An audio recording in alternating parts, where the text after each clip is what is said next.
Imagine waking up every morning and hearing this. At multiple pitches. So you get up, get dressed, go downstairs and open the fridge while trying to figure out which note is coming from the fridge and which is the noise in your head. You settle down on the sofa and listen to anything for too long. The whirring of your laptop, your favourite album a little too loud, the Hoover, the women on Real Housewives yelling at each other.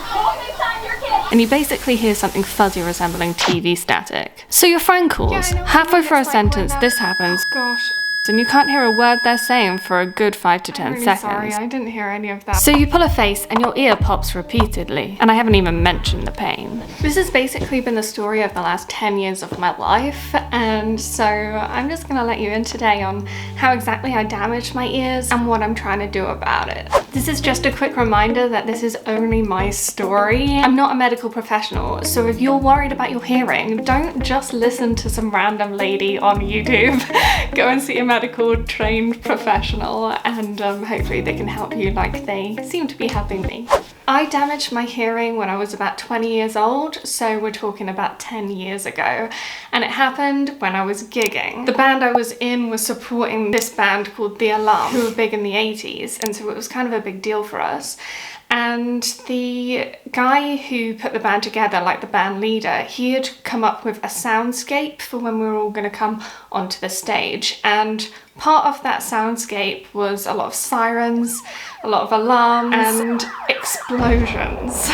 And that is what damaged my ears. I was standing next to one of the speakers when an explosion went off. I wasn't expecting it, and yeah, it was on my right hand side, and that is what caused the start of my problem. In fact, Pickle needs to change to Onion. This is Pickle, but now he's Onion, because onions make you sad and they make you cry.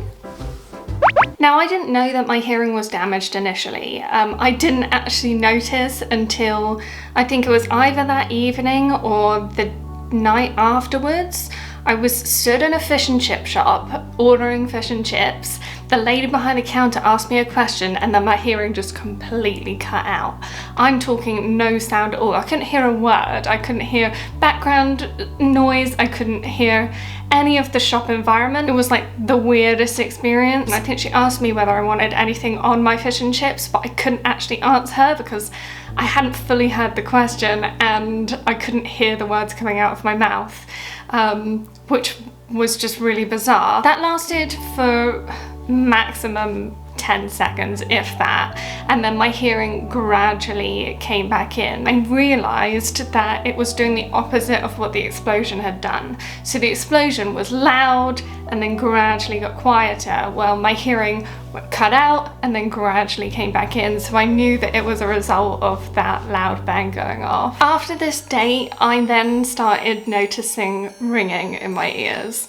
At first, I wasn't sure whether it was coming from my ears or whether it was coming from something outside of my head. So I thought it was caused by electrical buzzing or some other background noise. I wasn't aware that it was coming out of my head at the beginning until I kept noticing it more frequently and in different environments. And then I started thinking, maybe this is in my head. Later on, my hearing started getting sensitive around certain noises, particularly when I was in band rehearsals.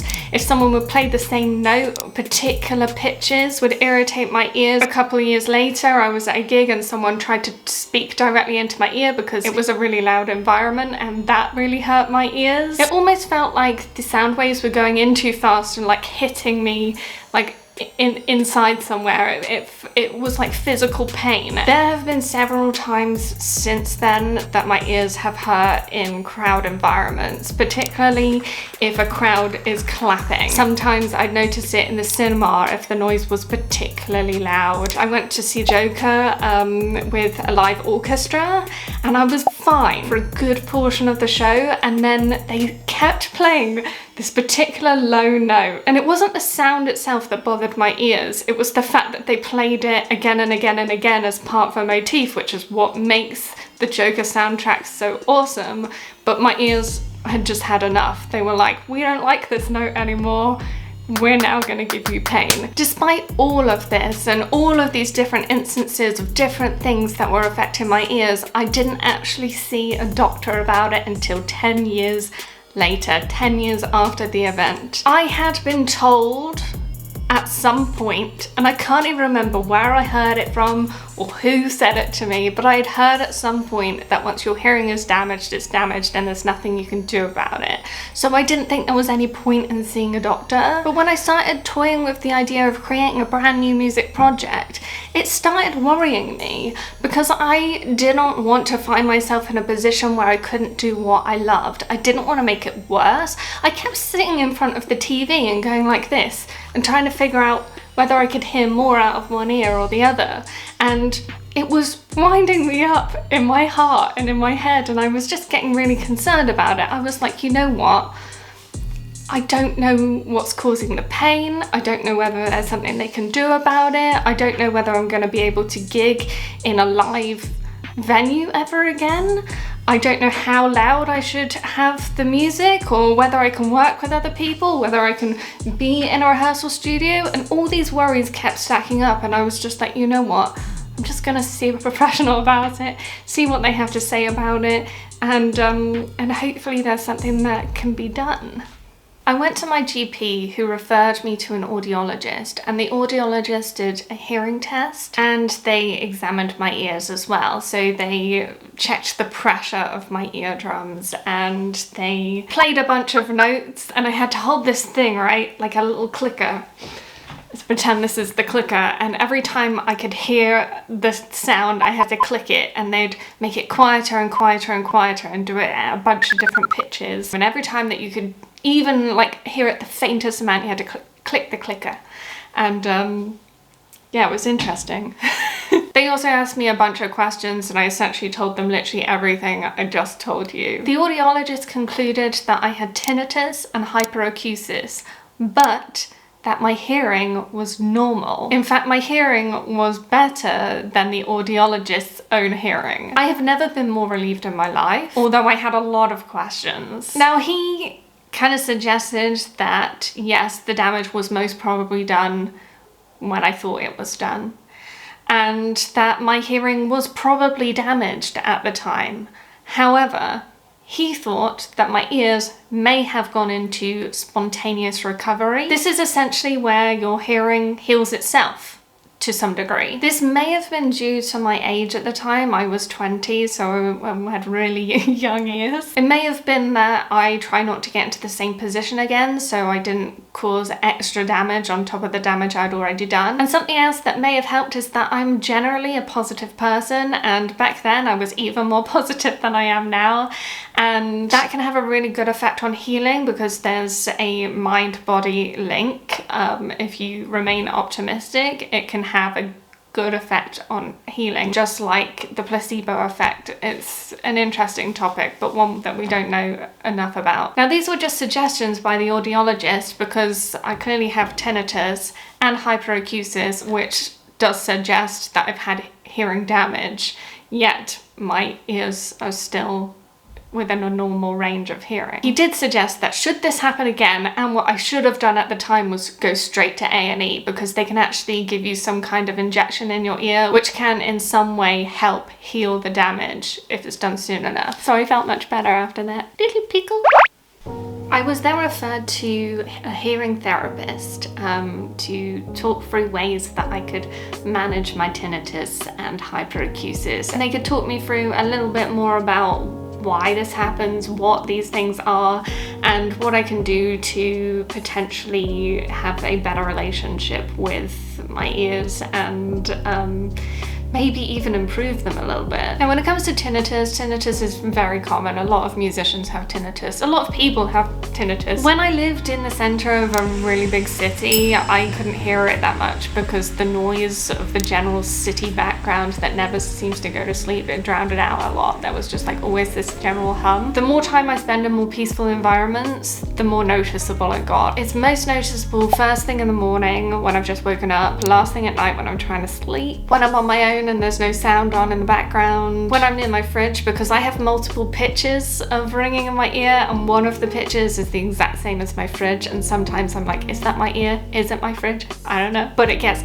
significantly worse when I'm stressed, and that is something that was reiterated to me by the hearing therapist, that stress makes it worse, and the more you can accept it and try not to focus on it, the better it seems to get. And this is such a difficult thing because it's so easy to be like, oh, just accept it. Like, if you've ever had tinnitus, you will know how annoying it is, how much it bothers you, and how much when you can hear it, it just like winds you up. It's super difficult to ignore because it's always there. It never seems to fully go away. Now, I know that other people have it significantly worse than I do, because it can lead people to get really anxious, really depressed. For me, my main concern was that I wouldn't be able to do music, or that it would get to a point where it gets worse and then I get, you know, more upset about it. But I have realized that with me, stress plays a massive role in how much I can hear it and how much I focus on it. And so I do Tai Chi now in addition to yoga when I get the time and space and when I feel up to it. I exercise, I take long breaks, I take naps, I sometimes do absolutely nothing in the evenings, literally nothing. I spend time with other people so that I don't get too much in my head about it, and when it is bothering me, I talk to someone and just go like, put this in perspective for me, please. And it has really helped. I don't hear it as often. I don't fixate on it. I don't notice it as much, and I actually think it's getting quieter. Or at least I think it's getting quieter, and therefore I'm dealing with it better. You know, sometimes they say it's all in your head, but your brain's in your head. Of course, everything's in your head. So, and it's so much easier said than done to accept it, or just don't stress out, or do these things to reduce your stress. And like, 'cause sometimes doing the things makes you more stressed out. I know it's so much easier said than done, but there is this mind-body link where the more positive you are and the more you feel like you can change something, the more likely it is to change. Finding a way to reframe it in your mind so that you don't get wound up every time you notice it has made a big difference to me. And I know that's so much easier said than done. I know it's annoying. I know it is. But it has seemed to work for me. So, I mean, if I listen for it, I notice it now. But I haven't actually noticed it in a few months now. And I think it was about 3 months ago that I saw the hearing therapist. So hyperacusis is a little bit different because there's a lot less that's known about it, but essentially hyperacusis is pain or irritation that is set off by some kind of noise, and it doesn't have to be loud noise, just some kind of noise. For me, sometimes it is set off by loud noises, like being in loud venues, in crowds, or people clapping, but it's also set off by other things which seem really random in comparison. Things like my laptop fan whirring, or hoovering my house, or the same note repeating itself again and again, no matter how loud or quiet it is, or just continuous noise for an extended period of time. Apparently being tense or anxious about it can make it worse. So you get into an environment where you expect your ears to hurt and you tense up. The advice that I've been given is to kind of go against that nature and to try to relax, to breathe, because it's gonna make it worse if you tense up like that. It's that same mind-body link. I don't know how effective that is, because what I have started doing is whenever I go into an environment where I know my ears are likely to hurt at some point, I just put in earplugs. I have earplugs now on my keychain, so I always have them on me when I'm out and about because they're on my keys. So I was recently at a WWE event, and I knew the crowd was going to go absolutely mental because it was Roman Reigns versus Drew McIntyre, and I was just prepared. I just put the earplugs in and I enjoyed the time without the pain. Another therapy that I'm trying is the use of pink noise. I have an app on my phone. It's called Relief Resound, and you can just put on pink noise out of their therapeutic options. The hearing therapist said that there is some evidence that it could work for some people. So some people find it really useful, some people really don't. I'm just trying it. I don't know if it's working for me yet. I got it to a point where it was comfortable. If I go over that point, it actually causes irritation, so I can only listen to it at a point. But pink noise, essentially in nature, organic pink noise seems to be things to do with water, like heavy rain or waterfalls, so it kind of sounds like heavy rainfall. Even if this does tend to work for me, I don't know whether it's going to be like psychologically I think it's getting better because I'm like, oh, I'm doing something again like a placebo effect, or whether it's actually helping. But I still get irritation when I do things. I just don't worry about it as much because I know that the worrying is the thing that makes it worse. I know that if I worry, it's not actually going to help anything, so I just go, okay, my ears are hurting, I'll take a step back from my computer if my computer's annoying it, or I'll finish the task that I'm doing and then I'll do something quieter later. I know that the pain is not actually doing me any harm, so I'm just trying to see it for what it is and go, okay, well, my ears hurt when I do certain things, but they will stop hurting and my hearing is not damaged. So that kind of mentality I think is helping me. For me, the real concern was that I thought that I wouldn't be able to do live music again. I thought I wouldn't be able to perform live again, and I feel like I haven't even really made my mark yet. And I didn't want to take a live performance off the table, yet I know that when I perform live, if I've got earplugs in, I feel like I'm in a bubble. I feel like I'm not really present, I'm not really there, and I've struggled to like hear and feel the same as when I don't have earplugs in. And I just thought, oh my gosh, I'm never going to be able to perform live again. But the audiologist and the hearing therapist said that I should be able to perform live, that I can look into other options, whether it's trying to get used to using earplugs when I sing, or trying in-ear monitors, which I haven't tried before, but I have a feeling it will feel the same as wearing earplugs. Or whether I only wear earplugs when I'm not singing, and then when I'm on stage, I just have to deal with the consequences of my hyperacusis. Or even just plugging the ear that is affected the most by the hyperacusis, which is my right ear, which is the ear that was affected by the explosion 10 years ago. These are all things to explore. A couple of months ago, I didn't even know what hyperacusis was, and I didn't even know that you could have tinnitus without having hearing loss. I thought the two went hand in hand. So this has been a real learning experience for me. I guess in this respect, I got kind of lucky. I just want you to know that if you're struggling with something similar, that you're not alone. There are a lot of us out there, specifically musicians, who have hearing loss, damage, tinnitus, and hyperacusis, among other things, other issues with our ears. I would advise seeing a hearing specialist about this because it has really helped me.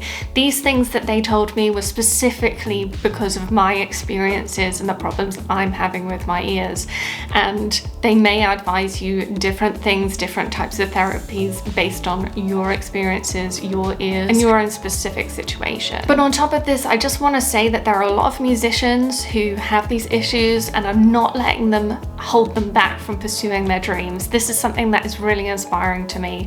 The more musicians I hear who have similar stories, similar tales, similar advice, the more I'm like, you know what? You can still go for your dreams. It shouldn't hold you back if you don't want it to hold you back. I am one of those musicians, and I hope that you're one of them too. If you found this video useful, please do give it a thumbs up so it can spread to more people, and share your experiences in the comments so that we can encourage each other and show each other that there's a whole community of us out there who are going through similar things, and we can build each other up and show that we are not alone in this, that there are many of us out there and that we stand together and we can still have a positive effect on this world and create incredible art, incredible music. So thank you so much for watching.